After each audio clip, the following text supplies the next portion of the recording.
আসসালামু আলাইকুম এভরিওয়ান। সৎ মায়ের অপবাদ গল্পের 2 নাম্বার পর্ব। আর ভিডিওটা যদি ইউটিউব থেকে দেখো তাহলে অবশ্যই চ্যানেলটা সাবস্ক্রাইব করে দিবা, অথবা ফেসবুক পেজ থেকে দেখলে পেজটা ফলো করে দিবা।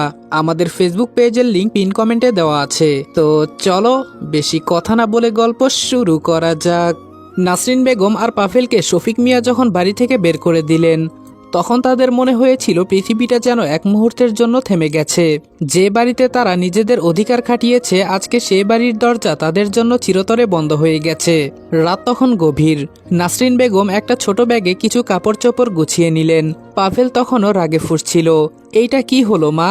ওই শফিক মিয়া এত সাহস পাইল কই? সামান্য একটা ব্যাপারে আমাদেরকে বের করে দিল। নাসরিন বেগম ঠান্ডা গলায় বললেন, চুপ কর পাভেল, এখন কথা কম বল, আগে মাথা গোজার একটা জায়গা লাগবে। পাভেল দাঁত কামড়িয়ে বলল, আমার বিশ্বাসই হচ্ছে না মা, ওই রনি যদি না থাকতো তাহলে এই অবস্থা হতো না কখনো। নাসরিন বেগম চোখ শুরু করে বললেন, এখন নাম ধরে লাভ নেই, আগে চল তোর নানার বাড়িতে যাই। নাসরিন বেগম বাপের বাড়িতে পৌঁছালো। পুরনো সেই গ্রামীণ বাড়ি, ভাঙ্গা উঠান, উঠোনের এক পাশে কাঁঠাল গাছ, আর একটা পুরনো টিনের ঘর। নাসরিন বেগম দরজায় দাঁড়িয়ে ডাক দিলেন, ভাইজান। ভেতরে থেকে একজন মধ্যবয়সী লোক বের হয়ে এলেন, চোখে অবাকতা কিন্তু মুখে কোনো আনন্দ নেই। তিনি প্রশ্ন করলেন, তুই এখানে কেন এসেছিস নাসরিন? নাসরিন বেগম একটু থেমে বললেন, ভাইজান, শফিক মিয়া আমাদের বের করে দিয়েছে, আমরা আর কোথাও যাইতে পারি নাই, তাই এখানে এসেছি। ভাইজান কথাটা শেষ করতে দিলেন না। তুই কি ভেবেছিস এই বাড়িটা কি কোনো হোটেল? যখন খুশি চলে আসবি, যখন খুশি এখানে এসে থাকবি। আমার সংসার, ছেলে মেয়ে সব আছে, তাদের খরচ টানতে আমি হিমশিম খাচ্ছি, আবার বাড়তি দুটো উটকো ঝামেলা নিতে যাব কেন? নাসরিন বেগম কাঁদতে কাঁদতে বলল, ভাইজান, বিপদে পড়ে এসেছি, একটু জায়গা দেন না, দয়া করে একটু জায়গা দেন। নাসরিন বেগমের ভাই আবার বলল, তোদের বাড়িতে জায়গা দিলে এখন আমি বিপদে পড়ব, আর কত টানবো আমি? একবার তো বিয়ে দিয়েছিলাম, পাভেলের বাবা মরতে দেরি, কিন্তু তোর এই বাড়িতে আসতে দেরি হয়নি। পাভেলের দাদি শুধু তোর পায়ের ধরা বাদ রেখেছে ওই বাড়িতে থাকার জন্য, কিন্তু তুই শুনলি না, চলে এলি আবার বিয়ে বসার জন্য। আবার বিয়ে দিলাম শফিক মিয়ার কাছে, এখন বলছিস ও তোকে বাড়ি থেকে বের করে দিয়েছে। কেন দিয়েছে? নিশ্চয়ই কোনো না কোনো অপকর্ম করেছিস। তোর মতো বিষধর সাপ আমি আমার বাড়িতে রাখতে রাজি না, পরে আবার আমার স্ত্রী সন্তানকেও তুই শেষ করে দিবি। নাসরিন বেগম বুঝতে পারলেন এখানে ওনার জায়গা হবে না, তাই তিনি তার ভাইকে বলল, ভাইজান, এখন তো সন্ধ্যা হয়ে গিয়েছে, আজকে রাতটা থাকতে দিন, কাল সকালে চলে যাব। নাসরিন বেগমের ভাই ঘরের দিকে যেতে যেতে তার স্ত্রীর উদ্দেশ্যে বলল, আবিরের মা, ওদের দুজনকে রান্নাঘরে থাকার ব্যবস্থা করে দাও। অপরদিকে রাতটা কিভাবে কেটে গেল রনি নিজেও জানে না।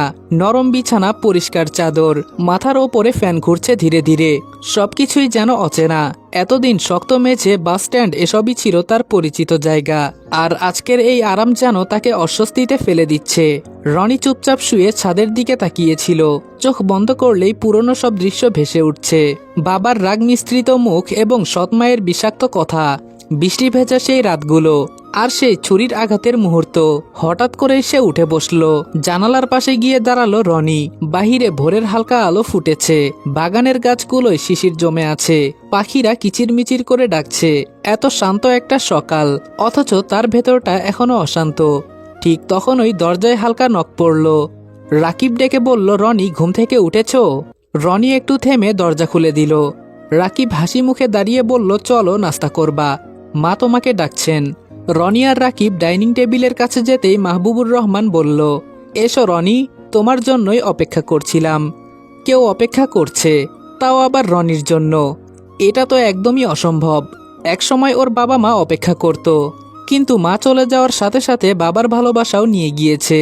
তারপর থেকে কেউ আর তার জন্য অপেক্ষা করে না। 2 মিনিট পর মাহবুবুর রহমানের পাশের চেয়ার টেনে বসলেন একটা 12 বছর বয়সী মেয়ে। মাহবুবুর রহমান তার দিকে তাকিয়ে মুচকি হাসি দিলেন। তারপর রনিকে বলল, ওর সাথে তো তোমার পরিচয় হয়নি, ও আমার ছোট মেয়ে আফরিন। তারপর তিনি আফরিনকে বলল, আফরিন, এটা তোমার আরেকটা ভাইয়া, ওর নাম রনি। আফরিন রনির দিকে তাকিয়ে বলল, আসসালামু আলাইকুম রনি ভাইয়া। রনি সালামের উত্তর দেয়। এর মাঝে রাকিবের মা আমেনা বেগম খাবার হাতে নিয়ে টেবিলের সামনে আসে এবং সবাইকে খাবার বেড়ে দিতে থাকে।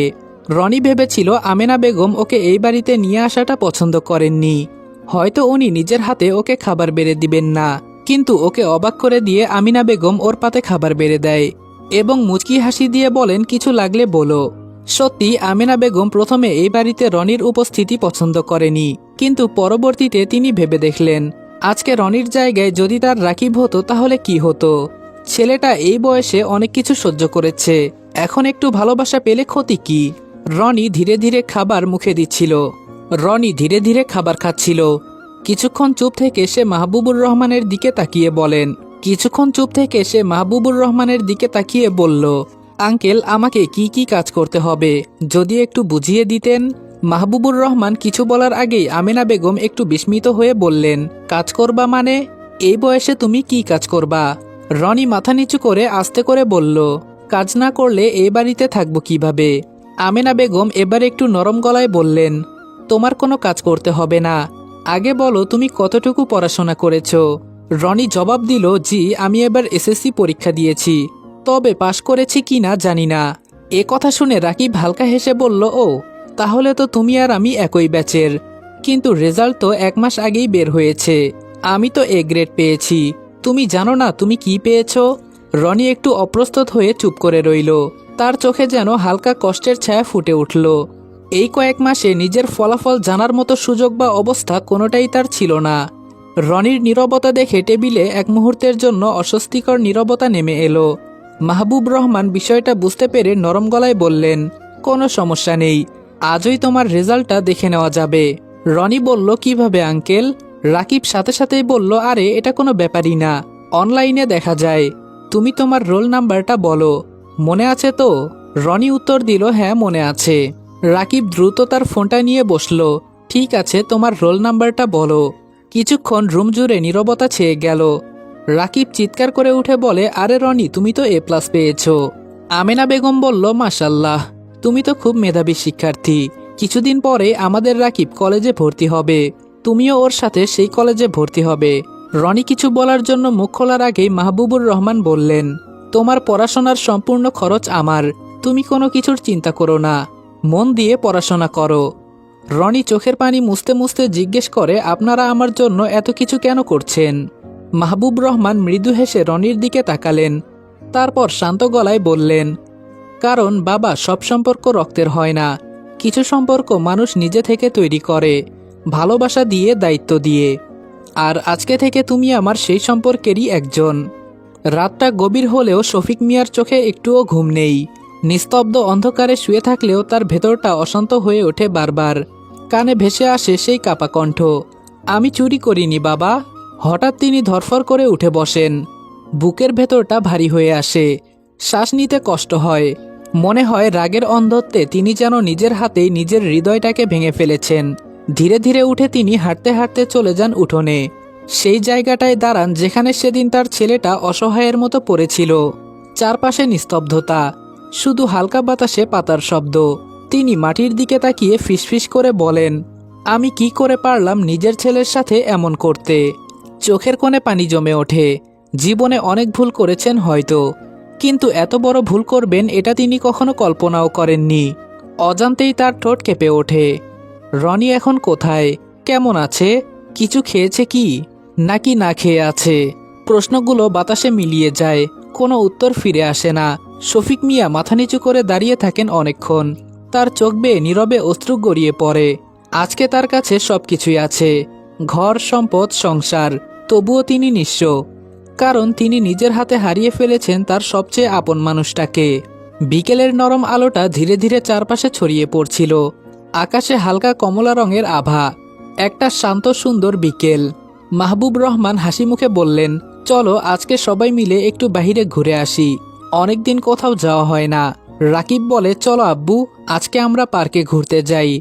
আফরিন খুশিতে হাততালি দিয়ে বলল, আমি দোলনায় চড়ব। রনি একটু চুপ করে দাঁড়িয়েছিল, তার কি করা উচিত আর কি বলা উচিত বুঝতে পারছে না। আমেনা বেগম রনির দিকে তাকিয়ে মুচকি হেসে বললেন, কি হলো, তুমি যাবে না নাকি? রনি হালকা হেসে মাথা নেড়ে বলল, জি যাব। পার্কে পৌঁছাতেই চারপাশের কোলাহল, বাচ্চাদের হাসির শব্দ সবকিছুই যেন একসাথে রনির মনটা ভরে দিল। সবুজ ঘাস, ফুলের বাগান, হালকা বাতাস, সবকিছুই যেন জীবন্ত। আফরিন দৌড়ে গিয়ে দোলনায় বসে চিৎকার করে বলল, রাকিব ভাইয়া, আমাকে দোল দাও। রাকিব হাসতে হাসতে দোলনা ঠেলতে লাগলো। ধরে বসো কিন্তু, আবার পড়ে যেও না। আফরিন খিলখিল করে হাসছিল। সেই হাসি শুনে অজান্তেই রনির ঠোঁটেও হাসি ফুটে উঠল। মাহবুব রহমান ধীরে ধীরে হেঁটে রনির পাশে এসে দাঁড়ালেন। কেমন লাগছে? রনি একটু থেমে বলল, অনেক ভালো। অনেকদিন পর এতটা ভালো লাগছে। তার গলায় কেমন একটা আবেগ মিশেছিল। মাহবুব রহমান নরম স্বরে বললেন, জীবনে কষ্ট থাকবে, কিন্তু তার মাঝেও এই ছোট ছোট আনন্দগুলো ধরে রাখতে হয়। রনি চুপ করে মাথা নাড়ালো। কিছুক্ষণ পর রাকিব একটা ফুটবল নিয়ে এসে বলল, এই রনি, খেলবা? রনি একটু ইতস্তত করল, তারপর বলল, হ্যাঁ খেলবো। রনি আর রাকিব ফুটবল খেলা শুরু করে। রনি যখন রাকিবের থেকে বল নিয়ে দৌড় দেয় তখনই কারোর সাথে ধাক্কা লাগে। রনি মাথা নিচু করে দাঁড়িয়ে পড়ল। সামনে থেকে একটা মেয়ে কণ্ঠ ভেসে আসলো, এই যে মিস্টার, চোখ কি কোথাও বিক্রি করে এসেছেন? রনি মাথা নিচু করে জবাব দেয়, সরি, আমি খেয়াল করিনি। মেয়েটা আবার বলল, সরি বললেই তো সব শেষ হয়ে যায় না, একটু দেখে চলতে পারেন না? এর মধ্যে রাকিব সেখানে দৌড়ে আসলো। রাকিব বলল, সরি আপু, আমি আর আমার বন্ধু ফুটবল খেলছিলাম। মেয়েটা বলল, ফুটবল ক্রিকেট যাই খেলো না কেন সমস্যা নেই, কিন্তু একটু খেয়াল রাখবে তোমাদের জন্য যাতে অন্য কেউ সমস্যায় না পড়ে।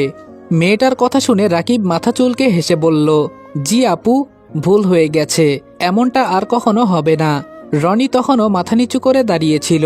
সে আস্তে করে বলল, আমি সত্যি দুঃখিত, খেয়াল করিনি। মেয়েটা একটু বিরক্ত স্বরে বলল, ঠিক আছে, সামনে থেকে দেখে চলাচল করবে। রনি আর কিছু বলল না, মাথা নিচু রেখেই একপাশে সরে দাঁড়ালো। রাকিব পরিস্থিতি হালকা করতে বলল, চল রনি, খেলাটা শেষ করি। রনি ছোট্ট করে মাথা নেড়ে বলল, হ্যাঁ চল। পার্ক থেকে ঘুরে এসে সবাই বেশ ক্লান্ত, কিন্তু রনির মনটা আজকে অদ্ভুতভাবে হালকা। রাতের খাবার শেষে সবাই যখন নিজেদের ঘরে চলে গেল, রনি তখন বারান্দায় দাঁড়িয়েছিল। আকাশের দিকে তাকিয়ে সে মনে মনে বলছে, আল্লাহ, এতদিন পর একটু শান্তি দিলে, এটা যেন আবার কেড়ে নিও না। ঠিক তখনই পাশে এসে দাঁড়ালো রাকিব। কি ভাবছো এত? রনি হালকা হেসে বলল, কিছু না, শুধু ভাবতেছি জীবনটা হঠাৎ এত বদলে গেল কিভাবে। রাকিব কাঁধে হাত রেখে বলল, জীবন এমনই, কখনো নিচে ফেলে আবার কখনো উপরে তোলে। তুমি এখন উপরে ওঠার টাইমে আছো। রনি কোনো কথা না বলে চুপ করে রইল। তার চোখে আবার সেই দৃঢ়তা ফিরে এসেছে। পরের দিন সকালে ঘুম থেকে উঠে রনি নতুন একটা সিদ্ধান্ত নিল। সে শুধু এই পরিবারের দয়া নিয়ে বাঁচবে না, নিজেকে প্রমাণ করবে। নাস্তার টেবিলে বসে সে বলল, আঙ্কেল, আমি একটা পার্ট টাইম কাজ করতে চাই পড়াশোনার পাশাপাশি। আমিনা বেগম অবাক হয়ে বললেন, কেন? আমরা তো আছি। রনি শান্তভাবে বলল, জানি, কিন্তু আমি নিজের পায়ে দাঁড়াতে চাই, কারো বোঝা হয়ে থাকতে চাই না আমি। মাহবুব রহমান কিছুক্ষণ চুপ থেকে মুচকি হাসলেন। তিনি বললেন, এই আত্মসম্মানটাই তোমাকে অনেক দূর নিয়ে যাবে রনি। তবে বাবা, তোমার বাহিরে কাজ করতে হবে না, তুমি আমাদের আফরিনকে টিউশনি করিও, আমি তোমাকে ভালো অঙ্কের বেতন দিব। রনি বলল, আঙ্কেল, এসব কি বলছেন আপনি? আমি আপনাদের বাড়িতে থাকছি, খাচ্ছি। আফরিনকে টিউশন করাতে বললে আমি এমনি করাবো, আপনাদের থেকে বেতন নিতে পারবো না। রনির কথা শুনে এক মুহূর্তের জন্য পুরো টেবিলটা নিস্তব্ধ হয়ে গেল। মাহবুব রহমান গভীরভাবে রনির দিকে তাকিয়ে রইলেন। ছেলেটার চোখে এক ধরনের জেদ, আত্মসম্মানের। তিনি ধীরে ধীরে বললেন, তুমি বেতন নিতে চাও না, তাই তো? এটা তোমার সম্মানবোধ, কিন্তু তুমি যে কাজটা করবে সেটা তোমার পরিশ্রম। পরিশ্রমের মূল্য না নিলে সেটা নিজের প্রতি অন্যায় করা হবে বাবা। রনি কিছু বলতে গিয়েও থেমে গেল। আমিনা বেগম নরম কণ্ঠে বললেন, দেখো রনি, আমরা তোমাকে দয়া করে কিছু দিচ্ছি না, তুমি এই পরিবারের একজন, আর পরিবারের কেউ কিছু করলে তার মূল্য দেওয়া লজ্জার কিছু না। রাকিব হেসে বলল, আরে ভাই, আফরিনকে পড়ানো সহজ কাজ না, ও কিন্তু অনেক প্রশ্ন করে। আফরিন সাথে সাথে মুখ ফুলিয়ে বলল, এই আমি কিন্তু ভালো স্টুডেন্ট। সবাই হালকা হেসে উঠল। এই হাসির মাঝে রনির বুকের ভেতরটা কেমন যেন উষ্ণ হয়ে উঠল। এতদিন পর এমন স্বাভাবিক, এমন আপন একটা মুহূর্ত। সে মাথা নিচু করে আস্তে করে বলল, তাহলে ঠিক আছে, আপনারা যেভাবে ভালো মনে করেন আমি সেভাবেই করব। মাহবুব রহমান সন্তুষ্ট হয়ে মাথা নাড়ালেন। এই তো, আজকে থেকেই শুরু করো। অপরদিকে নাসরিন বেগম ও পাভেল এবার এসে দাঁড়ালেন পাভেলের বাবার বাড়িতে, মানে ওনার প্রথম স্বামীর বাড়িতে। পাভেল দাদি বলে ডাক দিতেই ভেতর থেকে বের হয়ে আসলো একজন বৃদ্ধা মহিলা। এসে বলল, তোমরা কে? নাসরিন বেগম জবাব দেন, আম্মা, আমি নাসরিন, এটা আপনার নাতি পাভেল। নাসরিন নামটা কানে যেতেই বৃদ্ধা মহিলার চোখে মুখে ক্ষোভ প্রকাশ হলো। তিনি রাগী কণ্ঠে জিজ্ঞেস করলেন, কেন আইসিস এখানে? কি চাই তোদের? নাসরিন বেগম বলল, আম্মা, আমরা এখন থেকে এই বাড়িতেই থাকবো। বৃদ্ধা বলল, কেন, তোর দ্বিতীয় স্বামী তোদের বাড়ি থেকে বের করে দিয়েছে?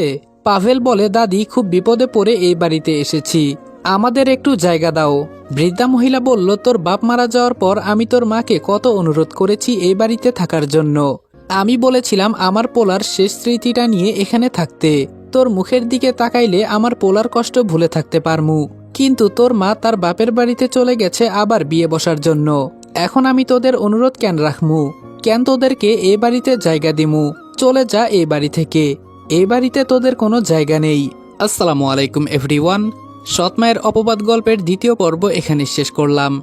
ভিডিওটা ভালো লাগলে লাইক এবং কমেন্ট করে দিবা। আর চ্যানেলে নতুন হলে সাবস্ক্রাইব করতে ভুলবা না। আর ভিডিওটা ফেসবুক পেজ থেকে দেখলে আমাদের পেজটা অবশ্যই ফলো করে দিবা। এবং সৎ মায়ের অপবাদ এই গল্পের লেখক হচ্ছে ইফতিদা জান্নাত।